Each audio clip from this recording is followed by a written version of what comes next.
¿Cuánto se debe de pagar de impuesto quienes reciben ingresos por remesas? Lo primero que debemos saber es que es una remesa de dinero. De acuerdo a la Conducef, las remesas son los envíos de dinero de aquellas personas que radican en Estados Unidos y Canadá a sus familias que viven en México. Aquí me gustaría hacer un paréntesis para agregar algunos puntos importantes, y es que las remesas pueden provenir de cualquier país del mundo, no solamente de Estados Unidos o de Canadá, que es de donde proviene la mayoría de los recursos. Las remesas también se dan a personas que no tienen ninguna relación familiar. Considero que es muy importante aclarar estos puntos también y lo explicaré más adelante. El principal medio en la que se dan las remesas es por medio de depósitos que se pueden hacer en cierto tipo de instituciones. Algunas personas utilizan instituciones donde permiten depósitos vía MoneyGram o Western Union, pero con el avance tecnológico que hoy en día tenemos, se pueden utilizar incluso aplicaciones como los neobancos, por ejemplo.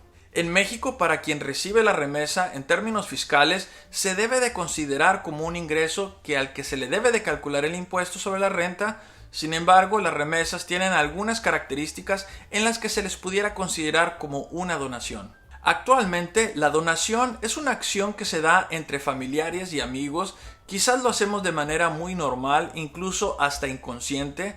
El siguiente punto es: ¿cuál sería la obligación fiscal que tendría una donación? Lo primero que debemos analizar es cómo es que la ley ve el tema de las donaciones. El Código Civil Federal Mexicano habla de las características principales de los donativos. El título cuarto de este código detalla los tipos de donaciones que hay, como por ejemplo las donaciones puras, condicionales, onerosas y remuneratorias, así como las características que debe de tener para ser considerada una donación. A partir del artículo 2341 del Código, especifica que la donación se puede dar de manera verbal o por escrito. Lo que la diferencia es el monto. El código nos permite hacer una donación verbal siempre y cuando el monto de la donación no rebase los 200 pesos. La donación será escrita a partir de los 200, pero no podrá rebasar los 5,000 pesos. Después de esta cantidad, deberá de hacerse mediante una escritura pública. Hasta aquí sabemos los tipos de donaciones que hay y la forma en la que se deben de documentar para que cualquiera que sea la cantidad o activos que uno reciba se consideren como donaciones. Pero ¿cómo funcionan las donaciones para la ley del impuesto de la renta? El artículo 130, fracción primera, considera que las donaciones están consideradas dentro del régimen de ingresos por adquisición de bienes. El artículo 131 enlista algunas deducciones que pueden ayudar a reducir el pago del impuesto en la declaración anual, por lo que técnicamente el único gasto que podría aplicar para reducir la base gravable de la donación sería el gasto que se realice por notarizar el documento que da origen a la donación. El artículo 132 detalla que quienes reciben una donación deberán de pagar el 20% sobre el ingreso percibido sin deducción dentro de los 15 días siguientes a la obtención del ingreso. Si la donación se hace mediante un notario público, entonces el notario deberá de realizar el cálculo de los impuestos y serán ellos quienes realicen el pago de la retención. Hasta aquí quizás digas, bueno, ¿y de qué me sirve saber todo esto si lo que realmente nos interesa saber es sobre la exención de las donaciones? Si nos vamos al artículo 93 de la Ley del Impuesto de la Renta, habla de una gran cantidad de ingresos que se encuentran exentos, pero la fracción 23 habla específicamente de las donaciones. Para que los donativos puedan estar exentos, en primera es porque los donativos suceden entre cónyuges o los que se den a los hijos, cualquiera que sea el monto. Si la donación es de hijos a padres, habrá exención siempre y cuando no se enajenen o los padres decidan donarla. Cualquier otro tipo de donación estará exento siempre que el valor total recibido en un año calendario no exceda de las 3 sumas anualizadas, lo que sería el equivalente a 118,884 pesos con 15 centavos para el ejercicio del 2024. Recuerden que la exención es por contribuyente por todo un año calendario. Por ejemplo, si durante un año se recibió un total de 150,000 pesos en una o más exhibiciones, el excedente de los 118,000 pesos tendrá que pagar impuesto de la renta de acuerdo al título cuarto de la Ley del Impuesto de la Renta. El artículo 93 en su fracción 23, inciso A, especifica que los donativos serán exentos si suceden entre cónyuges o hijos. Si enviamos una remesa al esposo o a la esposa, necesitamos contar con una acta matrimonial que especifique legalmente la relación. Si la remesa sucede entre hijos o alguno de los padres, debemos contar con la acta de nacimiento que muestre el parentesco. Estos documentos hay que tenerlos disponibles si es que el SAT llegara a identificar algún depósito y si se tenga que cumplir con algún tipo de aclaración. Aquí también es importante que los documentos deben de estar certificados. Ojo aquí, la ley del impuesto de la renta no especifica ni reconoce transacciones entre parejas en unión libre, concubinato u otro concepto de relación, por lo que cualquier envío de remesa o donación realizada sin contar con un documento civil que acredita la parentela, fiscalmente deberá de ejercerse el mismo artículo 93, fracción 23, pero el inciso C, que especifica el monto de las tres sumas anualizadas. Si recibimos remesas o donativos y no tenemos la información necesaria para manifestar que la totalidad de la donación será exenta, entonces tendremos que realizar el cálculo de los impuestos y realizar la declaración usando el régimen de adquisición de bienes.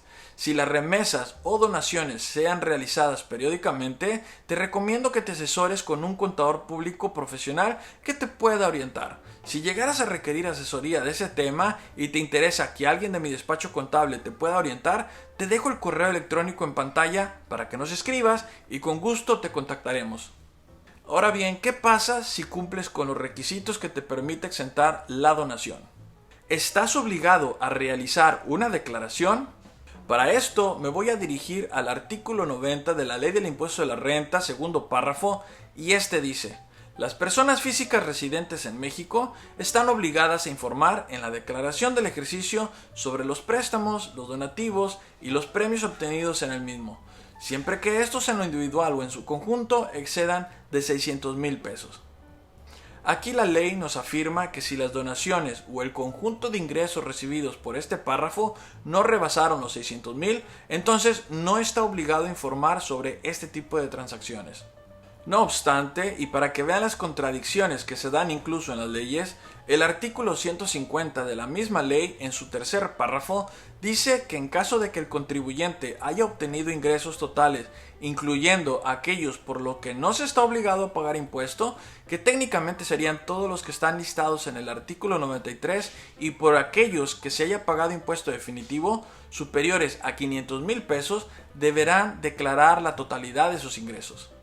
Así que si tu remesa o donación no rebasó los 500,000 pesos, entonces no estás obligado a informar la donación siempre y cuando esté exenta. Sin embargo, quiero enfatizar algunas recomendaciones. Normalmente las remesas se dan vía transferencias bancarias, lo que significa que se puede obtener un comprobante ya sea de un retiro o de un depósito recibido por transferencia. Intenten realizar o recibir remesas o donaciones vía transferencias y evitar por cualquier modo que se den como depósitos en efectivo. Entre mejor documentado se puede estar, muchísimo mejor. Cuando se trate de donaciones, sobre todo las que se den en México, si estas son de manera periódica o el monto es considerable, busca la manera de documentarlo por medio de una carta notarizada que te permita documentar la información, pero sobre todo el origen de los recursos que se envían como donación. Si el dinero es entre familiares, lo que se busca es, primero que nada, que ese dinero que se está mandando antes ya pagó algún tipo de impuesto, y segundo, es que se evite volver a pagar cualquier otro tipo de impuesto cuando ya alguien pagó por ellos. Mi recomendación es que si tu donación está exenta y si es el único ingreso que pudiera recibir, sea cual sea la cantidad, la declares. ¿Por qué? Una es para evitar que el SAT te esté tratando de molestar intentando obtener el origen de ese dinero. Tú sabes que es una donación o remesa, pero el SAT la mayoría de las veces no lo sabe. Otra razón es porque cuando tú declaras una cantidad, independientemente pagues impuesto o no, la declaración te permite informar de tu poder adquisitivo. Supongamos que recibes una cantidad cada año por remesa y te gustaría sacar una tarjeta de crédito, comprar un carro financiado o una casa. En la mayoría de las instituciones, la declaración anual te sirve como un comprobante de ingreso. Así que si demuestras que recibes dinero, eso te puede ayudar como un comprobante de ingreso. ¿Qué te pareció esta explicación? Si tienes dudas, por favor, déjamelas en los comentarios y trataremos de ayudarte. Así que recuerda, las remesas pueden ser consideradas como donativos y si cuentas con la documentación correcta podrían estar exentas. Ojalá me puedas regalar un like poderosísimo y nos ayudes a compartir este video, por si conoces a alguien que le pudiera servir. También te quiero compartir estos videos que estoy seguro que te podrán ayudar. Recuerda acercarte con un profesional si requieres más información sobre este tema. Te invito a que te suscribas para que seas parte de la comunidad y nos vemos a la próxima. Éxito con tus emprendimientos e inversiones.